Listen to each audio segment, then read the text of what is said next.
నమస్తే. Spiritual, motivation, educational వీటికి సంబంధించి ఇంటర్వ్యూస్ ఇవ్వదలుచుకున్న వాళ్ళు కింద నంబర్ కి కాంటాక్ట్ చేయండి. నమస్తే, వెల్కమ్ టు అవర్ ఛానల్. నేను పద్మిని. ప్రస్తుతంతో పాటు ప్రముఖ ఆధ్యాత్మికవేత్త, ప్రముఖ న్యూమరాలజిస్ట్ లక్ష్మీ నరసింహస్వామి ఉపాసకురాలు శ్రీమతి స్రవంతి గారు మనతో పాటు ఉన్నారు. మాట్లాడదాం. నమస్తే అక్క. నమస్తే పద్మిని. అక్క, ఈ 3, 4, 5 తారీఖుల్లో అరుణాచలం యాత్ర అని మనం చెప్పడం జరిగింది. లత గారి ఆధ్వర్యంలో జరగబోతోంది.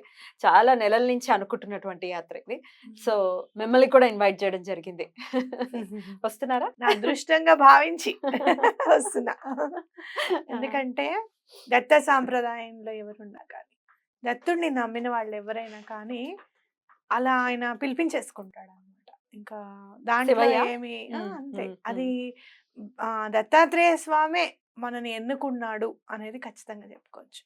ఎందుకనంటే చాలా రేర్గా దత్తభక్తులు ఒకళ్ళకొకళ్ళు కలవడం కానీ, మాట్లాడుకోవడం కానీ ఎలా జరుగుతుందంటే ఒక్కొక్కసారి అనిపిస్తుంది. వాళ్ళు కొంతమంది వస్తుంటారు క్లయింట్స్, దత్తాత్రేయ స్వామి బుక్ అది నేను చదివి అక్కడే పెట్టుకుని ఉంటే, నేను వచ్చేటప్పటికే అసలు అది మనదా కాదా, ముట్టుకోవచ్చా లేదా అనేది ఏమి ఉండదు. ఇంకా వెంటనే ఆ బుక్ తీసేసుకొని చదివేస్తూ ఉంటారు. అన్ని ఫొటోస్ అవి చూస్తూ ఉంటారు. అమ్మా ఈ బుక్ ఎక్కడ దొరుకుతుంది, మాకు కూడా కొనుక్కోవాలనుకుంటున్నాము అంటే నేను అడ్రస్ అది చెప్పడం జరుగుతుంది. ఒక్కొక్కసారి వాళ్ళు చాలాసేపు ఉంటే గనక మా ఇంటి దగ్గరే ఉంది, ఒక బుక్ తెప్పించడం కూడా జరుగుతుంది అనమాట. కాబట్టి అలా ప్రేమ అనేది ఉంటుంది దత్తాత్రేయుడికి. కలుపుకొని వెళ్ళిపోతూ ఉంటాడు అనమాట ఆయనకు కావాల్సినప్పుడు. మనం చూడు ఎప్పుడు గాండగాపురం వెళ్ళాము దత్తాత్రేయ స్వామి దగ్గర. మళ్ళీ మొన్న లాస్ట్ మంత్ అనుకున్నా, అయ్యో ఎక్కడన్నా వెళ్ళాలన్నా కూడా వెళ్ళలేకపోతున్నాను ఏంటా నేను. మళ్ళీ అంటే లత గారి ఆధ్వర్యంలోనే వెళ్ళాలే కదా, వెళ్ళలేకపోతున్నాం ఏంటా అనేది కొంచెం బాధ అనిపించింది. వెంటనే స్వామి పిలుపు అనమాట. ఇంకా తప్పకుండా వెళ్ళాల్సిందే. నేనేమో సెలవులు అవి ఏం చూసుకోవా, వెళ్తేనేమో నన్ను కూడా రమ్మంటావు అంటే ఈ ఒక్కసారి కనండి, మళ్ళీ ఇంక ఈసారి తప్పకుండా ముందే చెప్తాను ఏదైనా సెలవులు కావాలి అని అంటే, మీకు కుదరకపోతే నేను వెళ్ళడం జరుగుతుంది కానీ ఈసారి తప్పకుండా రండి. ఎందుకంటే మనం శ్రీపాద శ్రీవల్లభుల చరిత్రలో చదువుతాం, మంగళవారం నాడు ఆయన తేజస్సు అరుణాచలేశ్వరుడి రూపంలో అక్కడ వెలుగుతూ ఉంటుందట.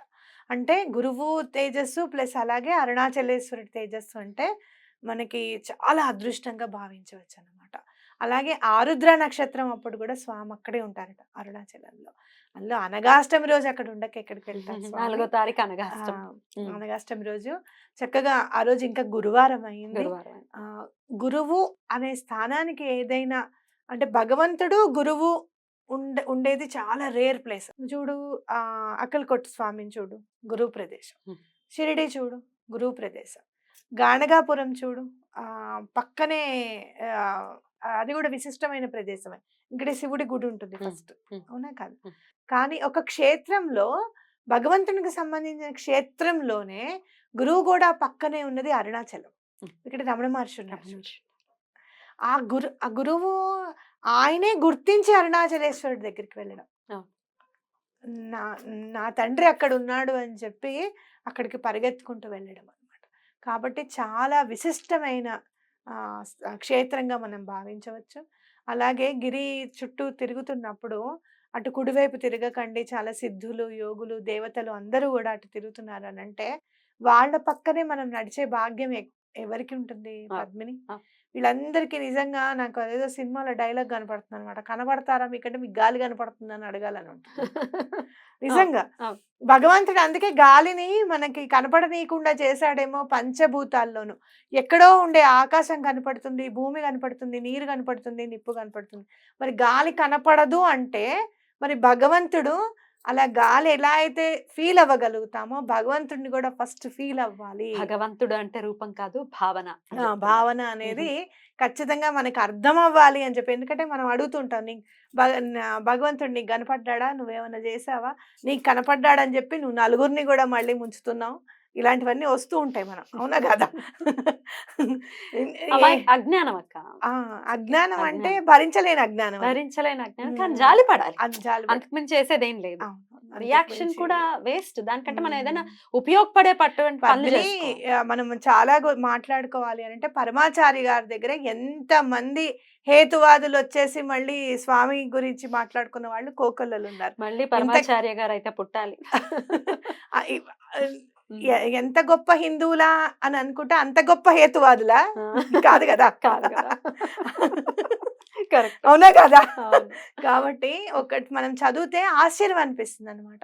అసలు భగవంతుడికే దండం పెట్టని వాడు పరమాచార్య గారి దగ్గరికి వచ్చి ఈ జీవితం ఇంకా భగవంతుడిచ్చిన వరం, చాలా పెద్ద యాక్సిడెంట్‌లో నుంచి తప్పించుకుంటారనమాట. If I am not wrong ఆయన పేరు కన్నయ్యనో ఏదో ఉంటుంది సార్. తప్పకుండా పేరు గుర్తుపెట్టుకొని ఈసారి చెప్తాను స్వామి చలం గారు ఎంత చదివినప్పుడు. పెద్ద హేతువాది. హ్మ్. రమణ మహర్షికి డివోటీ అయిపోయి అక్కడే ఆయన కాలాన్ని వెళ్ళదీసినటువంటి పరిస్థితి. ఆయన సమాధి కూడా రమణ మహర్షి ఆశ్రమం దగ్గరలోనే ఉంటుంది. అదే. కాబట్టి అది భగవంతుడు మార్చుకుంటాడు వాళ్ళని. టైంకి వచ్చినప్పుడు గాని. వీళ్ళకంత అర్హత ఉందని నేను అనుకోనక్క. అది. మార్చుకునేంత అర్హత కూడా లేదు. మేబీ వాళ్ళు అంటే సహేతుకంగా ఉండాలి మాట్లాడేటటువంటి మాట. హ్మ్. సహేతుకంగా ఇన్ ద సెన్స్ బ్యాలెన్స్డ్ గా ఉండాలి. ఇప్పుడు హ్మ్. హేతువాదులు ఇప్పుడే కాదు, ప్రతి యుగంలోనూ ఉన్నారు. రామాయణం కాలంలో జాబాలి హేతువాదే. హ్మ్. కానీ ఆయనకి ఇచ్చినటువంటి సాంప్రదాయాలు ఏవైతే ఉన్నాయో, వంశపార్యపర్యంగా వచ్చేటటువంటి సాంప్రదాయాన్ని ఫాలో చేస్తూ ఆయన హేతువాదిగా ఉన్నారు. ఆయన ఎప్పుడు ఒకళ్ళని హింసించలేదు. ఆయన ఎవరిని హింసింపబడలేదు ఆయన వాళ్ళు. హ్మ్. సో ఇప్పటికప్పుడు ఉంటారు హేతువాదులు. కాబట్టి మనము కనపడుతోందా గాలి అంటే ఏం చెప్తాం? భగవంతుడు కూడా అలాంటి వాడే. కానీ గాలన్నా కనపడదేమో. నేను కనపడని దాంట్లో ఉన్నాను. నేను కేవలం మీకు ఫీల్ ఇవ్వగలుగుతాను. నీకు కనపడాల్సిన అవసరం నాకు లేదని చెప్పి కనపడదేమో గానీ, భగవంతుడు అలా కాదు. ఆయన మన కర్మ పరిపక్వం ఎప్పుడవుతుందా అని చెప్పి ఎదురు చూస్తూ ఉంటాడు. కావాలి అంటే ఇలా దత్తాత్రేయ స్వామి రూపంలో ఆ కర్మని పరిపక్వం చేసి, కర్మని వెంటనే తొందరగా రిమూవ్ చేసేసి మనకి కనపడతారనమాట స్వామి. మొన్న గూడా మనం ఫంక్షన్ చేసుకున్నప్పుడు నాకనిపించింది. ఎవరో ఒక ముసలాయన వచ్చారట. ఆ బావగారిని డబ్బులు అడిగారట ఇయ్యమని. అంటే ఈయన అన్నారట, డబ్బులైతే నేను మనం ఈ పర్స్ క్యారీ చేయడం మానేసాం కదా ఇప్పుడు. డిజిటల్ మొత్తం డిజిటల్‌గా. డిజిటలైజ్ అయితే అయిపోయింది. ఏమనుకోద్దు, మీరు భోంచేసి వెళ్ళండి అని చెప్పి కడుపు నిండా భోజనం తిన్నారట ఆయన ఆయన. నా పక్కనే నుంచొని తీసుకున్నారు అక్క ఫుడ్ ని. నేను అవునా? చూసాను. మరి నాకు ఎవరో చెప్పలేదు చూసావా? మీ నేను వా మామూలుగా పిలిచారేమో అని అనుకుంటున్నాను. లేదు. ఆయనొచ్చి కొంచెం చూసా పులిహార నేను. తీసుకెళ్ళనా అని గూడా అడిగారట మళ్ళీ. నేను చూసాను ఆయన్ని. ఎవరైనా అనుకున్నాను. చక్కగా ధోతి కట్టుకొని ఉన్నారు. ఒక బ్యాగ్ వేసుకొని ఉన్నారు. నేను అబ్బబ్బా! ఆయన పక్కనే. ఎంత మిస్ అయిపోయాను పద్మిని నేను. అయ్యో! నేను ఈయనతో అన్నా, ఒక్కసారి నన్ను పిలిచి ఈయనని అరే! చెప్పాలని గూడా అనిపించలేదా మీకు? మీరేదో బొట్లు పెడుతూ ఉన్నారు గెస్ట్‌లకి, ఆ! రిటర్న్ గిఫ్ట్స్ ఇవ్వటం కానీ ఇవన్నీ నాకు ఇట్లా. సంతోషం. హ్మ్. నిజంగా ఆయన అలా హ్మ్. మన దగ్గరికొచ్చి స్వీకరించి వెళ్లారు. ఇంటికి గూడా తీసుకొని వెళ్లారు. హుహు. చాలా ఆనందంగా తిన్నారు అని చెప్పారు అందరూ నాకు. అవును. నేను చూసానుగా. నా పక్కనే. ఆ! చాలా చూడు సంతోషం. మరి. అలా భగవంతుడు మనం పిలవకుండా అసలు. హ్మ్. మనం ఏం అవసరం చెప్పు, ఒక మనిషి రూపంలో వచ్చి భగవంతుడిని మనం మనిషి రూపంలోనేగా భగవంతుడిని చూస్తున్నాం. హ్మ్. అవునా కాదా? హ్మ్. కాబట్టి అలా మనకి వెంటనే మనకి చక్కగా ఆశీర్వాదం దొరికేది కేవలం దత్తాత్రేయ స్వామి వల్లనే. చూసావా ఎంత స్మరణ మాత్రైన సంతుష్టుడంటే ఇదే ఆయన. కాబట్టి అలాంటి అనగాష్టమి రోజు మనము అక్కడ ఉండడం అనేది మన పూర్వజన్మ సుకృతంగా భావిస్తూ, 100%.